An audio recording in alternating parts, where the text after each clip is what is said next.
Assalamualaikum warahmatullahi wabarakatuh. Sebelumnya perkenalkan saya Lili Farida Rahman dengan 3 digit NIM terakhir 111 dari kelas 3B jurusan Ilmu Pemerintahan yang akan menjelaskan mengenai korupsi di Indonesia. Izinkan saya membuka presentasi ini dengan sebuah pertanyaan sederhana. Apakah teman-teman tidak merasa jenuh setiap kali membuka media sosial baik Instagram, Twitter atau yang dikenal dengan X maupun TikTok dan media sosial lainnya yang seringkali menampilkan berita tentang korupsi? Hampir setiap minggu kita melihat berita tentang pejabat ditangkap KPK, proyek pembangunan bermasalah, atau bahkan penyalahgunaan dana publik yang jumlahnya sangat luar biasa, sangat besar sekali. Padahal kita sudah sering mendengar slogan stop korupsi, kita punya KPK atau Komisi Pemberantasan Korupsi, kita punya undang-undang anti korupsi, kita punya program-program pendidikan anti korupsi yang ada di sekolah ataupun di universitas. Namun, kenyataannya praktik korupsi ini juga belum berhenti, bahkan semakin sulit diberantas dan juga semakin mengakar di Indonesia. Menurut Transparency International 2024, skor indeks persepsi korupsi Indonesia ini berada di angka 37 dari 100, menempatkan Indonesia di peringkat ke-99 dari 180 negara. Angka ini menggambarkan bahwa korupsi di Indonesia bukan hanya masalah individu, tapi melainkan sudah menjadi masalah yang sistemik dan kultural yang melekat sekali dalam sistem kekuasaan, birokrasi, bahkan cara berpikir sebagian pejabat publik.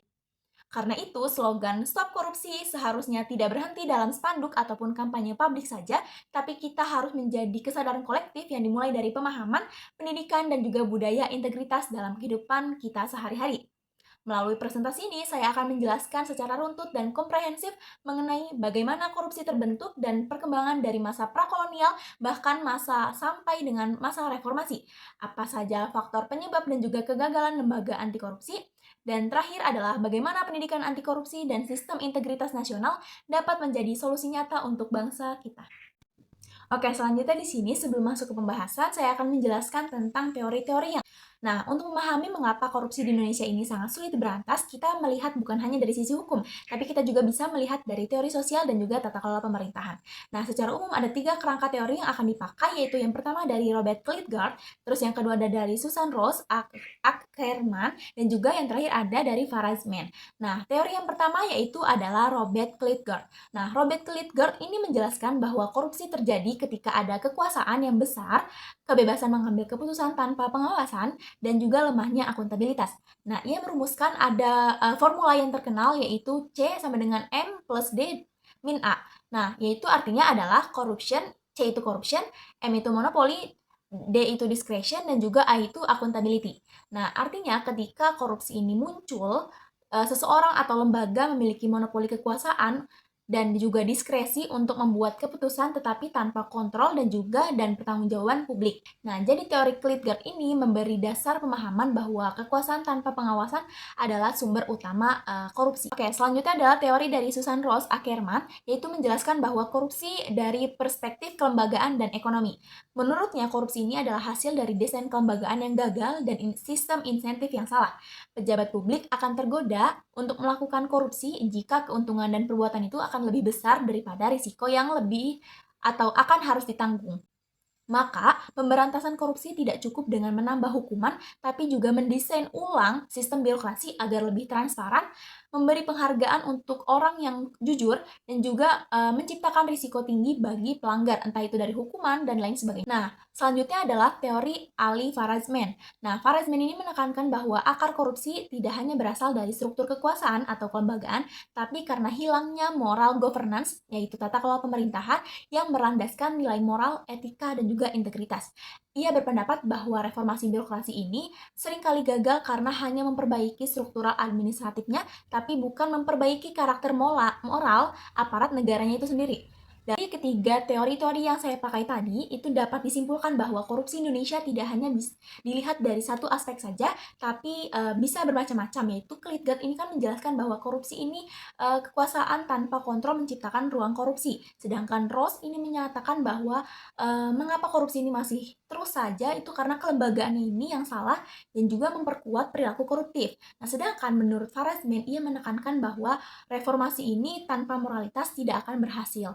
Nah, ketiganya memberi pesan yang sama bahwa korupsi adalah masalah struktural sekaligus moral dan pemberantasannya harus dilibatkan dengan pembenahan sistem serta pembangunan kesadaran etika. Masuk ke pembahasan mengenai sejarah-sejarah praktik korupsi dari masa prakolonial hingga masa reformasi. Nah, korupsi di Indonesia ini sudah ada sejak zaman dahulu. Dari masa prakolonial itu kerajaan seperti Majapahit dan juga Mataram dia punya sistem upeti dan pajak daerah bawahan. Namun tanpa pengawasan yang jelas, juga pejabatnya ini sering menahan hasil upeti dan juga memungut pajak berlebih untuk kepentingan pribadi.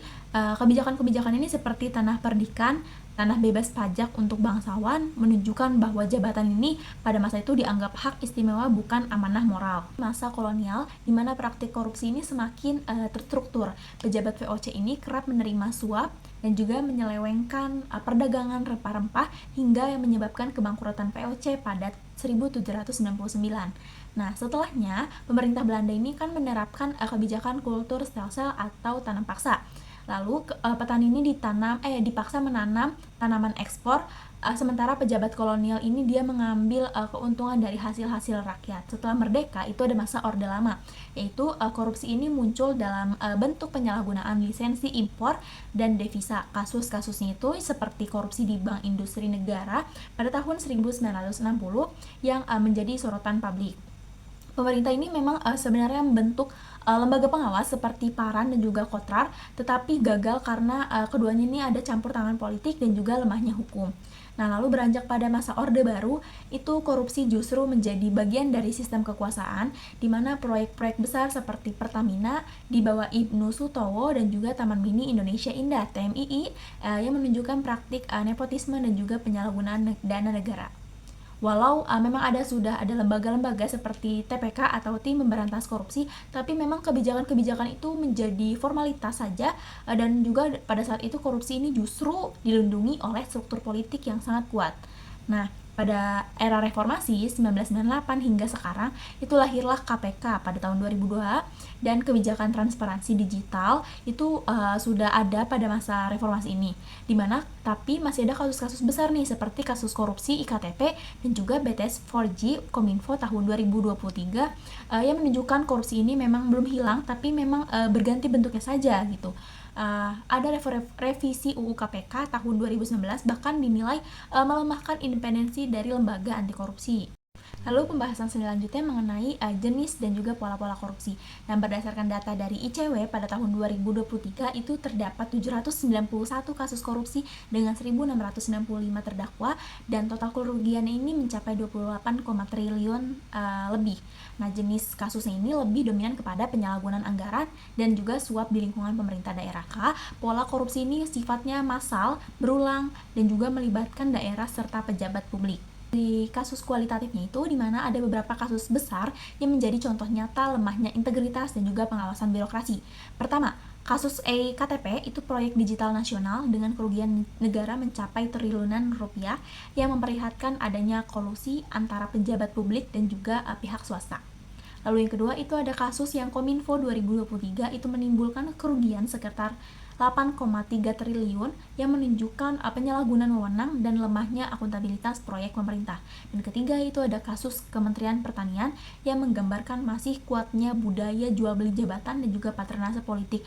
Nah, budaya-budaya patronase politik ini timbulnya dari mana teman-teman? Timbulnya itu dari masa-masa sejak dahulu, memang sudah ada dari warisan kolonial dan mengakar sampai sekarang di masa reformasi. Lalu selanjutnya itu adalah analisis penyebab dan juga kegagalan lembaga anti korupsi.